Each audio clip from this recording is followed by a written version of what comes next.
और असत्य की लड़ाई का अंत हो गया। मुझे तो लगता है कि न केवल ये युद्ध जारी है, बल्कि इस युद्ध में एक नया मोड़ आने वाला है। मूर्खों, नारी तुम्हारी दुर्बलता है, और जो सुंदरता पर मोहित होकर अपना लक्ष्य भूल जाते हैं, वे जीवन में कुछ नहीं कर सकते। तुमने मेरे सारे किए कराए पर पानी फेर दिया। अब तुम देवताओं का कुछ नहीं बिगाड़ पाओगे। वो अमर हो चुके हैं, अमर। ठहर जाइए। कौन है आप लोग? हम ब्रह्मपुत्र सनकादिक ऋषि हैं। मेरा नाम सत है। यह है सनंदन, सनत और शौनक। अपने आने का उद्देश्य बताइए। प्रभु के द्वार पर आने का उद्देश्य प्रभु के दर्शन की इच्छा के अतिरिक्त और क्या हो सकता है द्वारपालो? आप अभी उनसे नहीं मिल सकते। क्यों नहीं मिल सकते द्वारपालो? प्रभु अभी विश्राम कर रहे हैं। कैसी बातें करते हो द्वारपाल? ईश्वर और विश्राम? ईश्वर कभी विश्राम नहीं करते। यदि ईश्वर विश्राम करने लगे तो सृष्टि का सारा काम ठप हो जाएगा। तुम हमें जाने दो। विचित्र प्राणी हैं आप। एक बार आपसे कह दिया कि आप अभी उनसे नहीं मिल सकते, तो आप लौट क्यों नहीं जाते? हे द्वारपालो, हम तुमसे विनती करते हैं कि हमें अपने लक्ष्मी नारायण के दर्शन के लिए भीतर जाने दो। हम बहुत दूर से उनके दर्शन को आए हैं। एक बार कह दिया कि अभी आप उनके पास नहीं जा सकते, तो फिर हट क्यों कर रहे हैं? हे द्वारपालो, पथ का विमान अच्छा नहीं होता, चाहे वो पथ कितना भी ऊंचा हो। तुम तो एक द्वारपाल का छोटा सा पथ पाकर इतराने लगे। तुमने अपने अभिमान में आकर हमारी राह रोकी, हमें अपने प्रभु से मिलने नहीं दिया। तुम्हें इसका दंड मिलेगा। हम तुम्हें शाप देते हैं। जाओ, तुम दोनों राक्षस बन जाओ।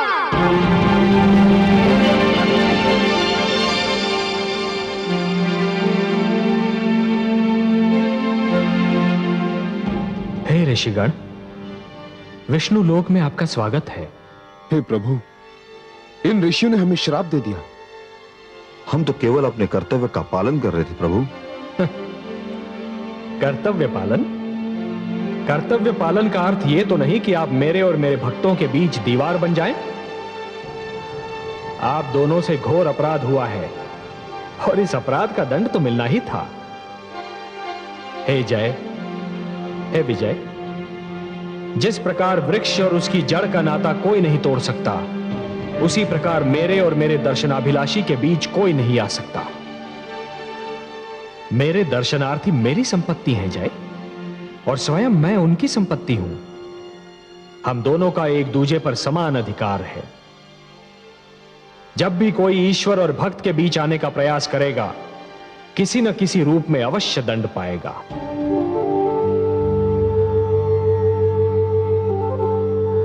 हे ऋषिगण, आपको विष्णु लोक में जो कष्ट हुआ, उसके लिए मैं स्वयं आपसे क्षमा मांगता हूं। हम धन्य हो गए प्रभु, आपके दर्शन हुए, हमारा जीवन सफल हो गया। हमारे जीवन का तो एक ही उद्देश्य है, आपकी आराधना और उपासना। आपको देखा तो हमारी नेत्रों की तृप्ति हो गई। प्रभु, उनसे कहिए कि हमें क्षमा कर दें। हे सर्वेश्वर, हमें इनके शाप से मुक्ति दिलाइए। नहीं विजय, यह नहीं हो सकता। ऋषि का शाप धनुष से निकला हुआ बाण होता है। उसे न रोका जा सकता है और ना ही वो लौट सकता है। हे ऋषिगण, मैं आपसे यह तो नहीं कह सकता कि आप इन दोनों को अपने श्राप से मुक्त कर दीजिए। इन मूर्खों से जो भूल हुई है उसके लिए वो दंड के पात्र तो हैं, पर इन्हें यह तो बताइए कि इन्हें यह दंड कब तक भोगना होगा। क्या आपके श्राप से मुक्ति पाने का कोई मार्ग नहीं है? हाँ है। हे सर्वेश्वर, हमारे शाप से मुक्ति पाने का एक ही मार्ग है। आपके द्वारपाल जय और विजय को हमारे शाप के कारण 3 बार राक्षस योनि में जन्म लेना होगा और तीनों बार आपसे वैर करना होगा, और वो तीनों जन्मों में आपके हाथों मृत्यु प्राप्त करनी होगी। पहले जन्म में जय और विजय हिरण्याक्ष और हिरण्यकशिपु बनकर जन्मेंगे और आपके हाथों मर जाएंगे। जय और विजय कुंभकर्ण और रावण के रूप में आएंगे और आपके राम अवतार द्वारा मृत्यु लोक में भेजे जाएंगे। तीसरे जन्म में यह दोनों कंस और शिशुपाल बनकर आएंगे और श्री कृष्ण के हाथों मरेंगे। बस इसके उपरांत इनकी मुक्ति हो जाएगी। हे सर्वेश्वर, आपकी जय हो, जय हो। हे त्रिलोकीनाथ, आपको कोटि कोटि प्रणाम। हे ऋषिगण, आपका श्राप हमारे सिर माथे पर। हम आपका श्राप सिर झुकाकर स्वीकार करते हैं और मुक्ति मार्ग की खोज में निकलते हैं।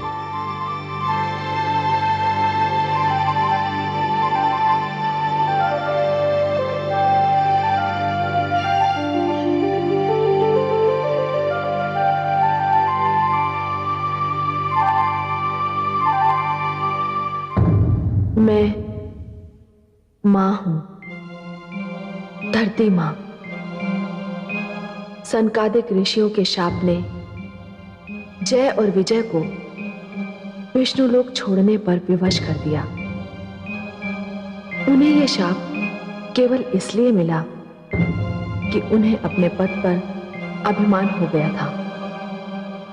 वे समझने लगे थे कि श्री विष्णु के द्वारपाल जैसा पद पाकर वे अब ऋषियों और देवताओं से भी अधिक महान हो गए हैं।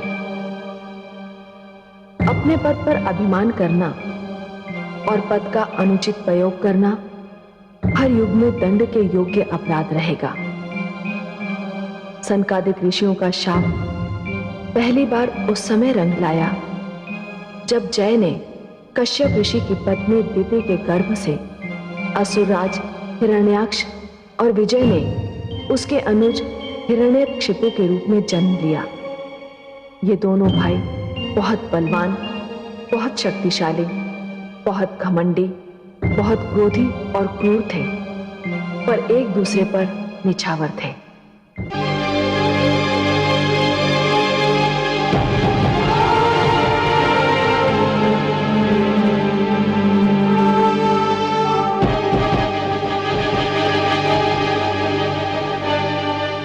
सावधान!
मैं देख रहा था कि मेरा भ्राता कितना बलवान है।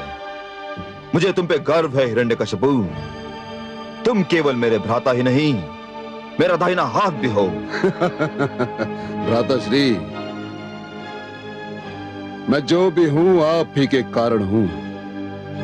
मेरे मन में आपके लिए आदर ही आदर, स्नेह ही स्नेह है। भ्राताश्री, हम दोनों मिलकर तीनों लोकों को जीत सकते हैं। तुम कहते हो तो मैं तुम्हें तीनों लोक जीत कर दिखा दूं हिरण्यकशिपु।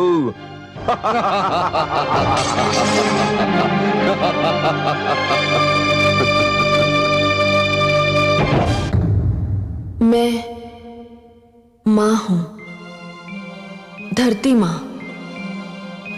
हिरण्याक्ष ने तीनों लोग जीतने की धुन में संसार में आतंक का ऐसा बवंडर उठाया कि मानवता कराह उठी। वो बहुत अत्याचारी और निर्दयी राजा सिद्ध हुआ। उसके युग में विनाश और आतंक ने ऐसा नंगा नाच नाचा कि संस्कृति और सभ्यता ने लजाकर आंखें झुका ली। उसने जीवन की हर मधुरता को, हर सुंदरता को ऐसी निर्दयता से कुचला कि मैं घबरा गई। चारों ओर आग ही आग, रक्त ही रक्त दिखाई दे रहा था। वो निर्दयी मेरी ओर बढ़ा। मेरे तो प्राण सूख गए। शायद हर सत्ता के लोभी की भांति वो सबसे पहले मुझे प्राप्त करना चाहता था। मैं उसके भय से भागी, पर उसने मुझे पकड़ लिया। उसने मेरा अपहरण किया, मुझे मेरी इच्छा के विरुद्ध पाताल में ले गया। कोई राह न देखकर मुझ दुखियारी ने अपने स्वामी, अपने नाथ श्री विष्णु की स्तुति की। उन्हें रोकर पुकारा, और विष्णु तो हर दुखियारे मन की करुण पुकार सुनते हैं। मेरी पुकार सुनी। वे समझ गए कि यदि मुझे कुछ हो गया तो मानव बेघर हो जाएगा, मानवता का मंदिर गिर जाएगा। सो वो आए। वहां भी आए जहां केवल कीचड़ था, गंदगी थी। ऐसी जगह पर आने और मुझे बचाने के लिए उन्होंने वाराह जैसा रूप लेना भी स्वीकार कर लिया। यह उनका तीसरा अवतार था, जिसे इतिहास वाराह अवतार के नाम से जानता है। वे आए और उन्होंने मुझ अबला को असुरराज हिरण्याक्ष के पंजे से छुड़ा लिया और मानवता को बचाने, मानव का कल्याण करने के लिए हिरण्याक्ष का वध भी कर दिया। परंतु हिरण्याक्ष का वध भी आतंक का अंत नहीं सिद्ध हुआ। इस कहानी को तो आगे बढ़ना ही था। उसने संसार से विष्णु का नाम मिटा देने का प्रण कर लिया।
शेषनाग शैया पर विश्राम करते विष्णु,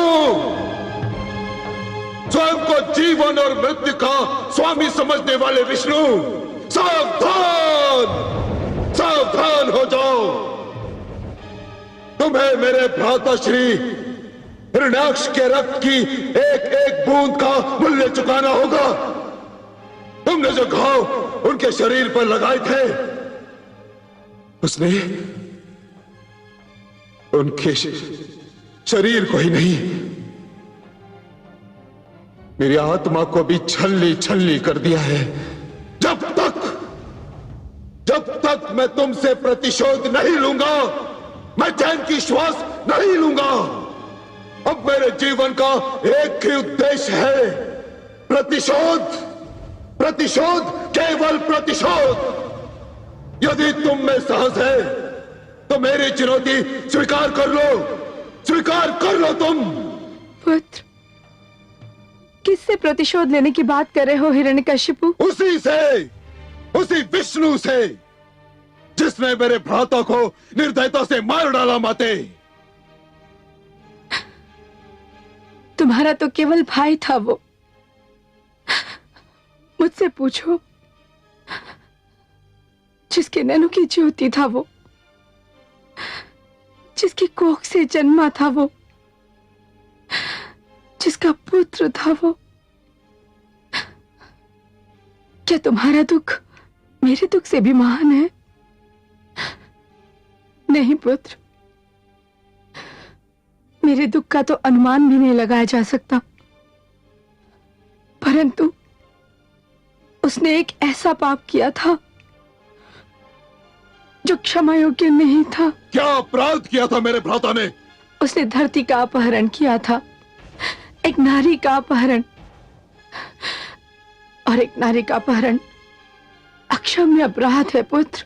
अपहरण कोई अपराध नहीं माते, अपहरण तो हमारी असुर संस्कृति का एक अंश है। जिस संस्कृति का आधार अपहरण हो, जिस संस्कृति का अंश अपहरण हो, वो संस्कृति कभी पनप नहीं सकती पुत्र। उसका विनाश निश्चित है। अपहरण समाज का सबसे बड़ा अपराध है, पाप है। माते, शक्ति है हमारे पास, साहस है हमारे पास। जो वस्तु हमें सुहाती है हम उसे छीन लेते हैं। जिनकी भुजाओं में शक्ति है उनका उत्तरदायित्व भी उतना ही होता है पुत्र। वे नारी की रक्षा करते हैं, उसका अपहरण नहीं। नहीं माते, हमारी शक्ति पर कोई भी उत्तरदायित्व अंकुश नहीं लगा सकता। जो भी हमारी महानता के समक्ष सिर नहीं झुकाएगा हम उसे कुचल देंगे। जो भी हमारी आज्ञा का पालन नहीं करेगा उसका भी वही परिणाम होगा जो धरती का हुआ। तो फिर ये भी जान लो पुत्र कि जो ऐसा अत्याचार करेगा उसका परिणाम भी वही होगा जो पुत्र हिरण्याक्ष का हुआ था। तुम विष्णु की शक्ति को नहीं जानते पुत्र। और विष्णु मेरी शक्ति को नहीं जानता माते। परंतु जिस दिन मैं उसे उसकी शेष शैया से नीचे घसीट लूंगा, उसके सिंहासन को डामाडोल कर दूंगा, उस अभिमानी से उसकी सारी शक्ति और देवताओं से उनका प्रताप छीन लूंगा। उस दिन माते, उस दिन वो मेरी शक्ति जान लेगा, भली भांति जान लेगा। ऐसा मत कहो पुत्र, ऐसा मत कहो।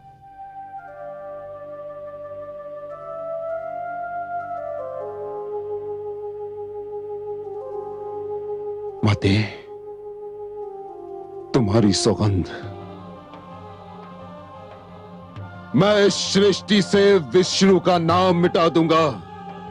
मैं उसके किसी भी नाम लेवा को जीवित नहीं छोड़ूंगा। सेनापति विडाल, आज्ञा असुरराज। हमारी सेना को आदेश दो कि चारों ओर फैल जाए। जिस जीव पर विष्णु का नाम हो उसे काट दे। जो कान विष्णु का नाम सुनते मिले उनसे सुनने की शक्ति छीन ली जाए। जो आज्ञा असुरराज। जाओ और सृष्टि में यह संदेश सुना दो कि विष्णु की प्रभुता का युग समाप्त हो गया। अब एक नए युग, हिरण्यकशिपु युग का आरंभ हो रहा है। जो भी अब तक विष्णु का स्मरण करते थे अब मेरा स्मरण करेंगे।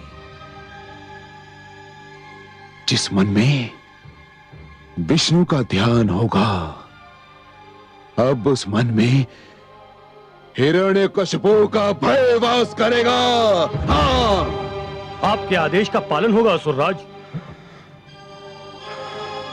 नहीं नहीं, ये क्या करे हो पुत्र? अपना आदेश लौटा लो, रुक जाओ। ये अनर्थ ना करो पुत्र। यह अनर्थ नहीं, सर्वथा उचित है देवी।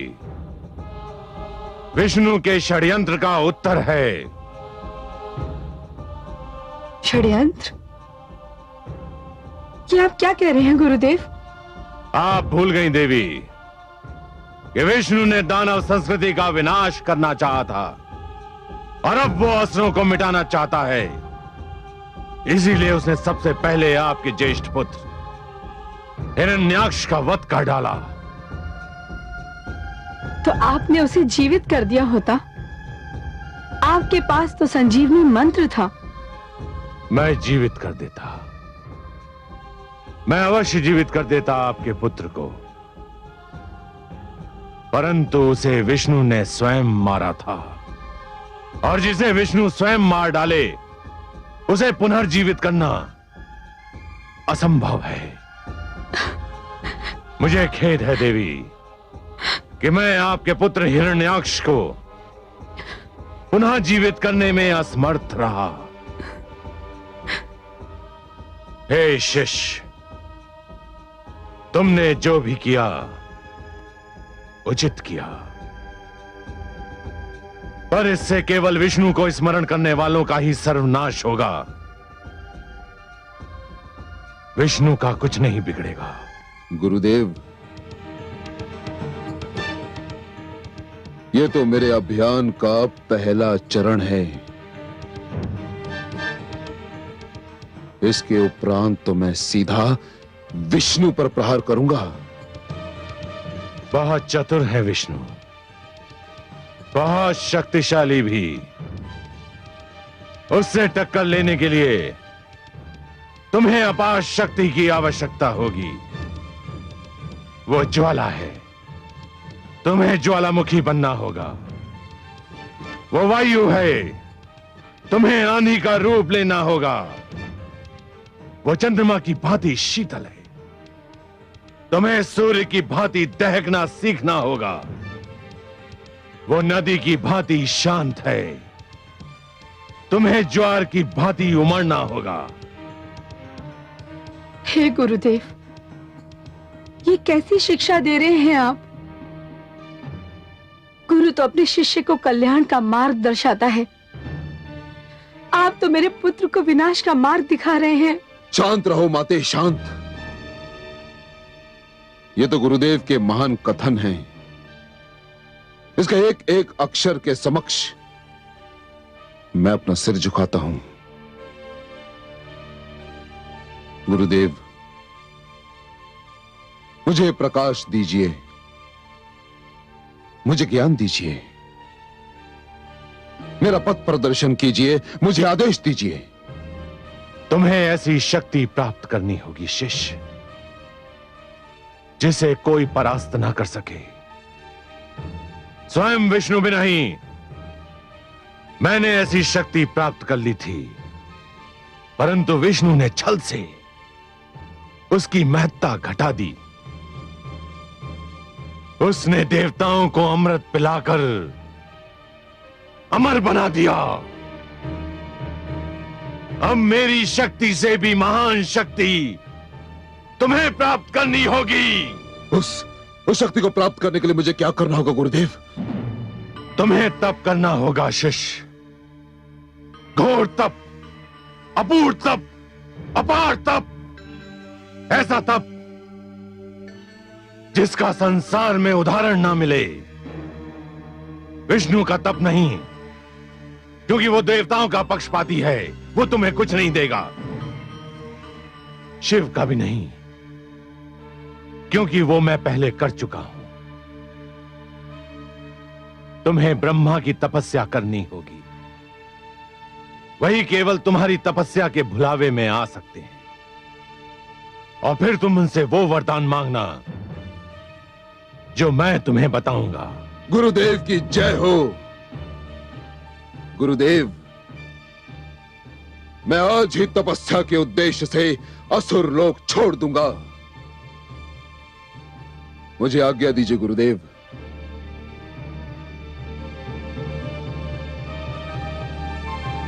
प्रणाम माते।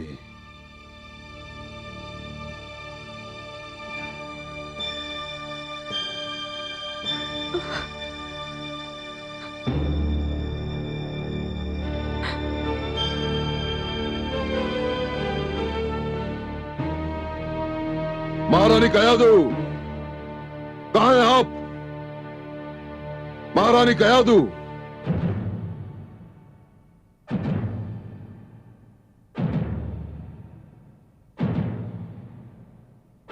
महारानी कयादू।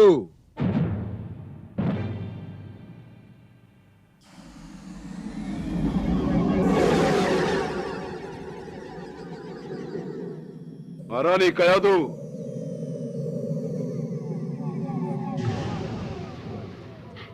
इस समय मैं जो मांगती मुझे मिल जाता।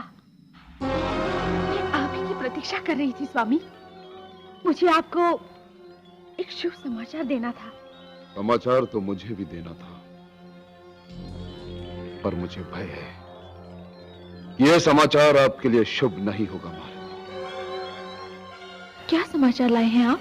शिष्टाचार की मांग है कि शुभ समाचार पहले सुन लिया जाए। पहले आप कहिए, क्या समाचार है आपके पास? आप पिता बनने वाले हैं। स्वामी, आप प्रसन्न नहीं हुए? कौन व्यक्ति पिता बनने का समाचार सुनकर प्रसन्न नहीं होगा महारानी? पर अशुभ समाचार यह है कि मैं अपने पुत्र के जन्म तक यहां रुक नहीं सकता। क्या आप कहीं जा रहे हैं? हाँ प्रिय, मैं जा रहा हूं विष्णु से प्रतिशोध लेने की शक्ति को प्राप्त करने। तपस्या पर जाने से पहले मैं तुमसे विदा लेने आया था। मुझे तनिक भी ज्ञान नहीं कि तप सफल होने में मुझे कितना समय लग जाए। स्वामी, आप मुझे इस अवस्था में छोड़कर चले जाएंगे? विवशता है प्रिय, विवशता। मैंने प्रण ले लिया है। और मेरी रक्षा कौन करेगा? आप मुझे किसके आश्रय छोड़े जा रहे हैं? जब तक आप नहीं आएंगे तब तक मैं क्या करूंगी? आपकी रक्षा में कोई कमी नहीं रहेगी महारानी। सेनापति विडाल। आज्ञा सुराज। मैं गुरुदेव के आदेशानुसार तप करने के उद्देश्य से असुर लोग छोड़कर जा रहा हूं। महारानी कयादू की रक्षा का उत्तरदायित्व मैं तुम्हें सौंपता हूं, क्योंकि असुर लोक में मेरे उपरांत सबसे बलवान और शक्तिशाली तुम हो विडाल। मेरे लौट कर आने तक तुम इनकी रक्षा करोगे। किंतु ये जान लो विडाल कि यदि तुमने कोई चूक की तो मेरे दंड से बच नहीं पाओगे। यदि मैं महारानी कयादू की रक्षा में असफल रहा सुराज, तो आप मुझे दंड देने के लिए जीवित ही नहीं पाएंगे। जब तक मेरे शरीर में एक भी सांस और रक्त की एक भी बूंद शेष है, मैं महारानी कयादू की रक्षा का वचन देता हूं। विडाल, मुझे तुमसे यही आशा है। हमारे दूसरे आदेश का क्या हुआ? सैनिक चारों ओर फैला दिए गए हैं। विष्णु के विरुद्ध अभियान आरंभ हो चुका है। आपकी जय हो असुरराज।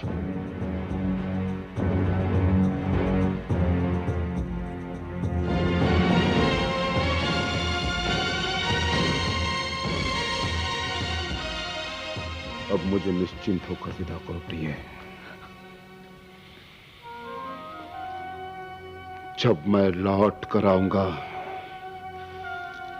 तो मेरे पास इतनी शक्ति होगी कि कोई मेरे परिवार की ओर आंख उठाकर देखने का साहस भी नहीं करेगा। मुझे विदा करो।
ठहरो, कहां जा रहे हो? मंदिर में। क्यों जा रहे हो मंदिर में? अपने विष्णु भगवान की पूजा करने, जो मैं नित्यदिन करता हूं। कल भी की थी, आज भी करूंगा। कल की थी, आज नहीं करोगे। कल तुम्हारे लिए विष्णु की पूजा का अंतिम दिन था। क्यों? ये कैसी अनोखी बात कर रहे हो तुम? मैं ठीक कह रहा हूं। असुरराज हिरण्यकशिपु का आदेश है कि कोई विष्णु भगवान का नाम नहीं लेगा, कोई उसकी पूजा नहीं करेगा, कोई उसका स्मरण भी नहीं करेगा। मैं तो लूंगा उनका नाम, वही मेरे ईश्वर हैं।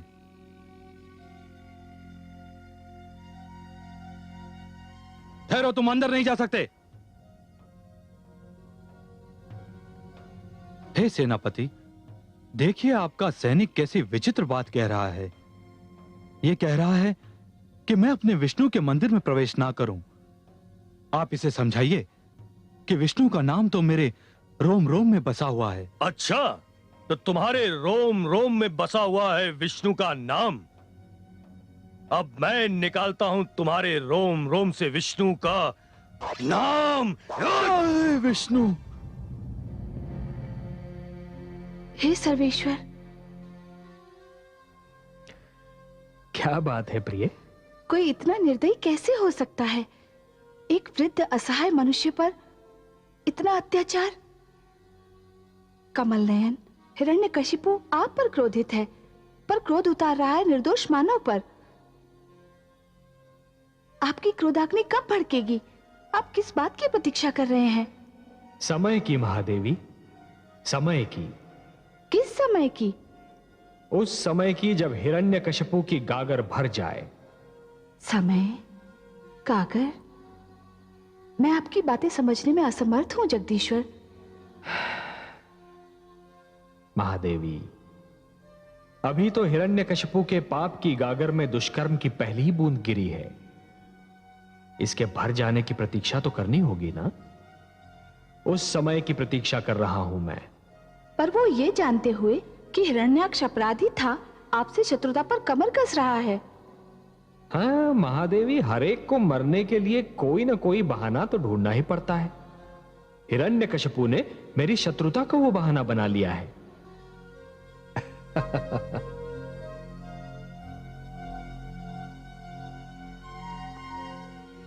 हे देवगण, हिरण्यकशिपु ने श्री विष्णु के विरुद्ध अभियान आरंभ कर दिया है। हमें चुप नहीं बैठना चाहिए। परंतु देवेंद्र, हिरण्यकशिपु भला हमारे भगवान विष्णु का क्या बिगाड़ सकता है? राई कभी पर्वत के सामने टिक नहीं सकती देवराज। पर यदि हमारे होते श्री विष्णु को हिरण्यकशिपु को दंड देने का कष्ट स्वयं उठाना पड़े, तो हमारे लिए इससे बड़ी लज्जा की बात और क्या हो सकती है? सागर मंथन के समय उन्होंने हमारी जो सहायता की, वो हमारे लिए एक ऋण के समान है। ये तो सत्य है देवराज। यदि उन्होंने सहायता न की होती तो अमृत की प्राप्ति असंभव हो जाती। पर देवराज, अब हम करेंगे क्या? हम हिरण्यकशिपु की तपस्या भंग कर देंगे। तपस्या भंग? सोच लीजिए देवराज, हमने पहले भी एक बार दैत्य गुरु शुक्राचार्य की तपस्या भंग करनी चाहिए थी, परंतु उल्टे हमें ही हानि पहुंची थी। उनकी बात और थी, और हिरण्यकशिपु तो असुर है। इस बार हम कोई भूल नहीं करेंगे और श्री विष्णु का ऋण चुकाने का यही अवसर है। ओम ब्रह्मदेवाय नमः। ओम प्रजापतये नमः। ओम ब्रह्मदेवाय नमः। ओम प्रजापतये नमः। ओम ब्रह्मदेवाय नमः। ओम प्रजापतये नमः।